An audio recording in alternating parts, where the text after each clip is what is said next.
Good morning students. My name is Deepa Garg. Class हमारी SST chapter 5. Last term पर हमने chapter 5 का हाफ चैप्टर रीड किया था. चैप्टर नेम है हमारा major domains and land forms of the earth. आज हमारा चैप्टर स्टार्ट होता है हाइड्रोस्फीयर से.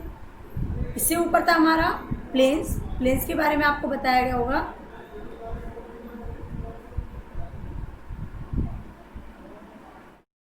प्लेन्स हमारे क्या होते हैं ये आपको बताया था हमने. मैदान होते हैं जो हमारे लंबी दूरी तक फैला हुआ जो समतल भूभाग मैदान होता है. मैदान सामान्यतः समुद्र तल से 200 मीटर नीचे होते हैं. मैदानों का निर्माण पर्वतों से निकलने वाली नदियों तथा उनकी सहायक नदियों द्वारा लाई गई रेत और मिट्टी से होता है. नेक्स्ट आता है हमारा प्लेट्यू. प्लेट्यू क्या है हमारा? पठार. पठार क्या? समतल धरातल से कुछ ऊपर उठे हुए भूभाग को हम पठार कहते हैं. अब plateau is the high flat land.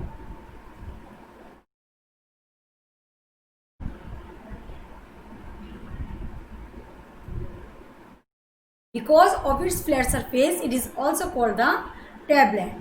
क्योंकि इसका जो धरातल ऊबड़ खाबड़ चट्टानी होता है, इसके किनारे सीधे होते हैं. दक्षिण भारत में दक्कन पठार हजारों किलोमीटर तक फैला हुआ है.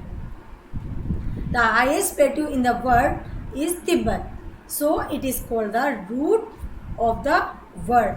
ये क्या है हमारा? पठार का समतल धरातल ऊबड़ खाबड़ चट्टानी होता है. यस, किंतु पठारों में खनिजों के अथाह भंडार होते हैं. नेक्स्ट होता हमारा आइसलैंड. आइसलैंड क्या है? ये द्वीप. There are lot of island in the world and island is surrounded by sea on all sides. Many of them are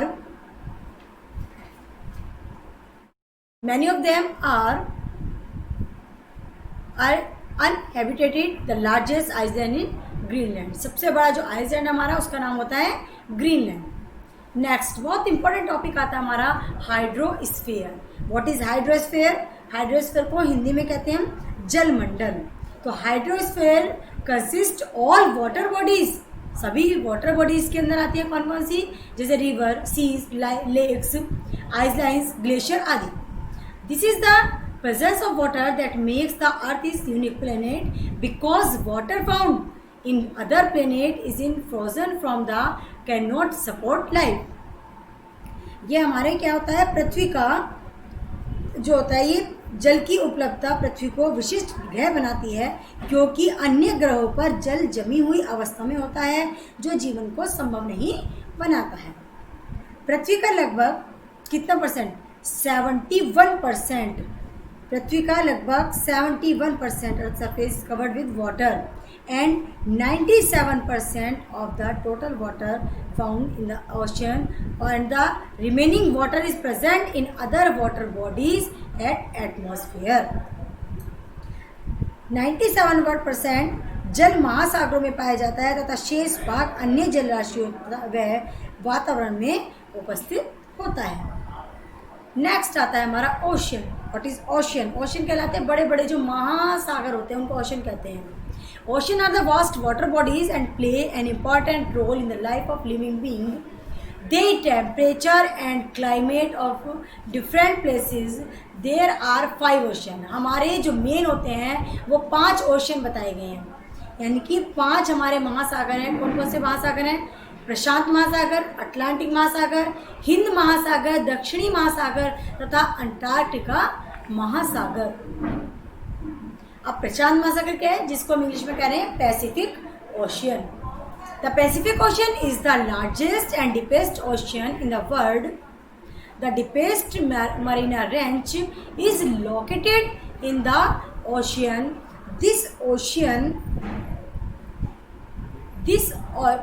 This ocean covers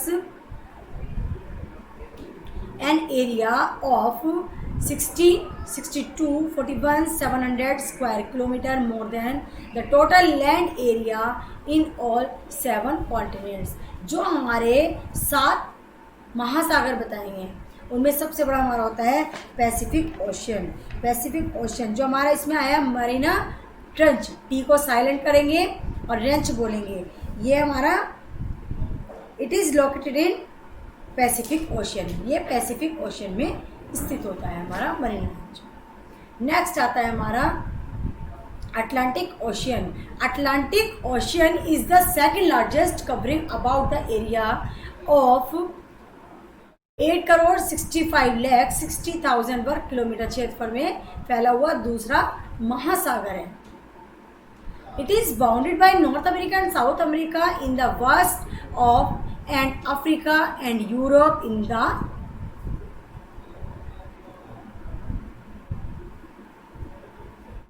in the is shaped like a letter S. जो हमारा Atlantic महासागर होता है उसकी shape S की जैसी होती है। Its coast line is indented which is favourable in the construction of sea port. इसकी जो तट रेखा कटी फटी होती है जो बंदरगाहों के निर्माण के लिए बहुत ही उपयोगी होती है। नेक्स्ट होता है हमारा Indian Ocean. Indian Ocean named after our country. Indian Ocean का नेम हमारे देश के नाम पर ही पड़ा है। Stretched for about 7,34,30,000 square kilometre.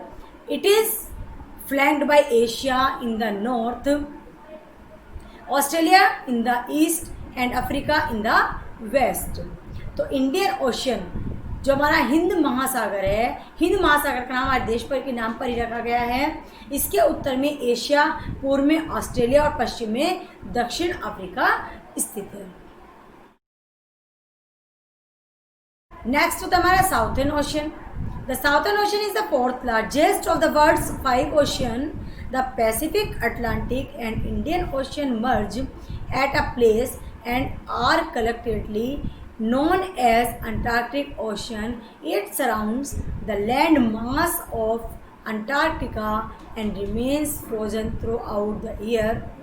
जो हमारा साउथर्न ओशियन है, दक्षिणी महासागर है। दक्षिणी महासागर सभी महासागरों में चौथा सबसे बड़ा महासागर होता है। प्रशांत, अटलांटिक और हिंद महासागर जिस स्थान पर मिलते हैं यह हमारा दक्षिणी महासागर कहलाता है। यह अंटार्कटिक महाद्वीप के चारों ओर स्थित होता है और वर्ष भर जमा रहता है। नेक्स्ट हमारा था Arctic Ocean. The Arctic Ocean is located around the North Pole with in the Arctic Circle and covers an area of about 1,32,30,000 square kilometer. It is connected to the Pacific Ocean by the Bering Strait. The water in this ocean remains frozen throughout the year, so it is difficult for the ships to sail here. Arctic जो महासागर में, Arctic महासागर उत्तरी ध्रुव के चारों ओर Arctic वृत्त में स्थित होता है। इस महासागर का जल वर्ष भर जमा रहता है, अतः इसमें जहाजों का आवागमन बहुत कठिन होता है। अदर वाटर बॉडीज में हमारी आती हैं। Beside the ocean there are several other water bodies in the form of seas, bays, gulf, rivers and lakes. They are important on the local level. A sea is a vast water body but smaller than an ocean. It is surrounded by land such as the Mediterranean Sea, Arabian Sea, etc. सबसे पहला होता है हमारा इसमें सागर। सी कहते हैं सागर को। जल की एक विशाल राशि होता है किंतु ये महासागर से छोटा होता है, थल से घिरा हुआ होता है जैसे भूमध्य सागर, अरब सागर आदि। नेक्स्ट होता है हमारा gulf. Gulf is a part of the sea partly enclosed by land such as Persian gulf. सागर का एक भाग होता है जो आंशिक रूप से थल से घिरा होता है, उदाहरण के लिए पेरिसियन गल्फ। नेक्स्ट होता है हमारा बे। बे होता है हमारा खाड़ी। Bay is the part of the sea or lake enclosed by the wide curve of the shore but is wider than a gulf such as the Bay of Bengal. किसी सागर अथवा झील का भाग होता है जो अपेक्षाकृत चौड़े और घुमावदार किनारे से घिरा होता है तथा गल्फ से चौड़ा होता है, उदाहरण के लिए बंगाल की खाड़ी। नेक्स्ट आता है हमारा एटमॉस्फेयर। एटमॉस्फेयर को हिंदी में हम कहते हैं वायुमंडल। हमारा वायुमंडल, a sheet of the air surrounds the earth is called atmosphere. The air is made up of the different gases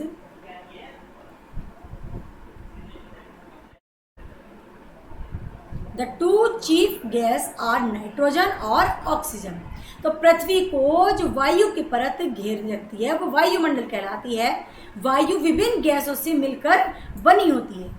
वायु में उपस्थित जो मुख्य गैस होती है हमारी, कौन कौन सी बताइए आपको? नाइट्रोजन और oxygen, which constitutes 78% and 21% respectively. The remaining 1% is made up of different gases like carbon dioxide, argon, helium, hydrogen, etc. Carbon dioxide is present in a small quantity, but it is important as it helps to absorb heat radiated by the earth and help to keep it warm. Also, it helps plants to make food. जो हमारी इसमें nitrogen का भाग होता है वो 78% होता है तथा ऑक्सीजन 21% होता है। जो बची हुई 1% carbon dioxide, organ, helium, hydrogen आदि गैसें इसके अंदर सम्मिलित होती हैं। वायुमंडल में कार्बन डाइऑक्साइड बहुत कम मात्रा में उपस्थित होती है। यह पौधों के भोजन बनाने में भी सहायक होती है। यह पृथ्वी की गर्मी को वायुमंडल से बाहर नहीं जाने देती है। The atmosphere extends up to 1600 km. Its density decreases with height. It is very dense at the sea level and 80% of all gases are present within 20 km of the Earth's surface. The atmosphere gradually merges with the space. Air, like other matter, has weight. It extracts pressure, which is called atmospheric pressure. This pressure is not uniform at all places. The air tends to move from high pressure areas to low pressure areas, and this movement of air is called wind, which causes changes weather. वायु में अन्य द्रव्यों की भांति जो भार होता है, जब यह दबाव डालती है तो वायुमंडलीय दबाव होता है। एटमॉस्फेरिक प्रेशर होता है हमारा वायुमंडलीय दबाव। यह वायुमंडलीय स्थानों के समान नहीं है। वायु की प्रकृति उच्च दाब से निम्न दाब की ओर जाने की होती है और वायु की यह गति कहलाती है, जिसके कारण मौसम में परिवर्तन होता है। नेक्स्ट आता है हमारा बायोस्फीयर। बायोस्फीयर को हिंदी में कहते हैं जैव मंडल। You have studies the domains of lithosphere, hydrosphere and atmosphere. Life can not exist in any of them, so all of them are favourable for it. This is the blending of all these three domains that life can start and sustain. The place where these three domains blend is called the biosphere.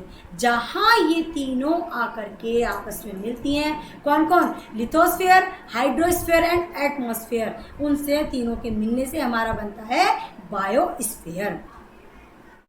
Life originates in the narrow zone where all three of land, water and air come into contact with each other. This narrow zone extends a few kilometers above and below the Earth's surface. This is the contact of these three domains together that the Earth becomes a unique planet. This zone, known as the biosphere, support a massive variety of organisms, both plants and animals. We can find from very tiny organisms, many of which we cannot see by the naked eyes, जिनको हम जो हमारे सूक्ष्म जीव होते हैं उनको हम अकेली आंखों से नहीं देख सकते हैं। जो हमारा जैव मंडल है उसमें अनगिनत पौधे एवं जीव जंतुओं की प्रजातियों के फलने फूलने के लिए अनुकूल होते हैं। इस क्षेत्र में कई ऐसे जीव होते हैं जिन्हें खाली आंखों से नहीं देख सकते, किसी न किसी लेंस की आवश्यकता पड़ती है। इस परिमंडल में जीवों की लगभग 1 मिलियन प्रजातियां तथा पेड़ पौधे की लगभग 3 लाख से अधिक प्रजातियां अस्तित्व में होती हैं। ये प्रजातियां जल, थल और वायु में रहती हैं।